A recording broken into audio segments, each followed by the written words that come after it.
एक व्यापारी 25% छूट देकर 25% लाभ अर्जित करता है। एक व्यापारी जो है 25% छूट देकर भी 25% लाभ अर्जित करता है। वह वस्तु को 10% छूट पर बेचता तो लाभ क्या है?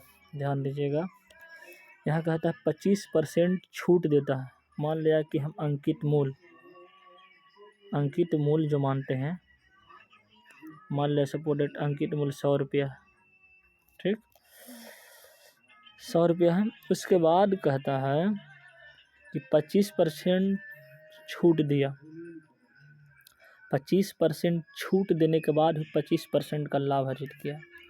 इस पर 25% छूट देगा। इसका अगर 25% निकालेंगे छूट, माने अगर अंकित मूल्य तो 100 रुपया कर दिया, 25% इस पर छूट दिया, 25% निकालेगा माने 75 रुपया में भी अगर ये बेचता है, फिर भी उसको 25% का लाभ अर्जित होता है।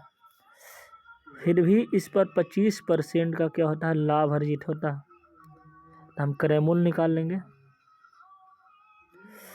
ये जो कट कुट के आएगा आपका 25 से कट जाएगा, 25 चौक 100, 5 से 15 5 75, माने एक कट कुट के आ जाएगा आपका बराबर में कितना? 60। मान लीजिए सपोज डेट, अब देख लीजिए यहाँ पे आपका जो क्रय मूल्य जो निकल के आया 60 रुपया आया। सोचने वाली चीज़ है। अब कहता है कि हम सिर्फ 10% की छूट देंगे। अंकित मूल्य इसका 100 रुपया था,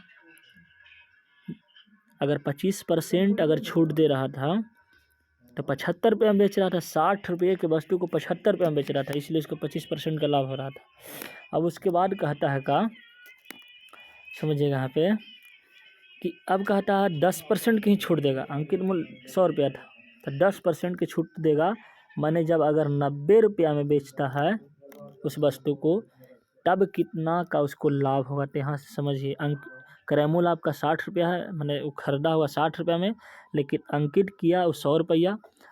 अगर 25% के छूट दे रहा था तो उसको 25% का लाभ हो रहा था। मैंने 75 रुपया में बेच रहा था 60 रुपया की वस्तु को, तो 25% का लाभ हो रहा था। अगर वही वस्तु सिर्फ 10% के अंकित मूल्य पर 10% छूट देकर 90 रुपये में बेचेगा तो कितना के लाभ हो रहा है? यहाँ पे देखिए 30 रुपया के लाभ हो रहा है। कहीं खरीदा है 60 रुपया में, अब बेच रहा है 90 रुपया में, तो देखिएगा 30 रुपया के लाभ गुना 100 अब बट्टा में क्रय मूल्य कितना है? 60।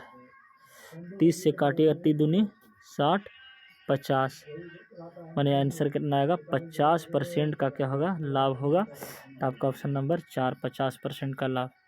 चलिए आप लोग समझ चुके होंगे, फिर से एक बार समझिएगा। एक व्यापारी 25% छूट देकर 25% लाभ अर्जित करता है। मान लिया सपोज डेट अंकित मूल्य जो है 100 रुपया है। अंकित मूल्य जो है कितना, माने 100 रुपया। 25% की छूट देगा, 75 रुपये में बेचेगा, तो फिर भी 25% का लाभ हो रहा है। यहाँ 25% का लाभ हो रहा है, तो अंकित मूल्य निकालें तो 60 रुपया आया। अब वही चीज़ आपको 10% छूट पर बेचा, मैंने 90 रुपये में बेचा, तो 60 रुपया वाला क्रय मूल्य को अगर 90 रुपया में बेचेंगे, मतलब विक्रय करेंगे, तो 30 रुपया का लगा लाभ गुने 100 बटा क्रय मूल्य, 50% का लाभ होगा। चलिए हम लोग नेक्स्ट देखेंगे।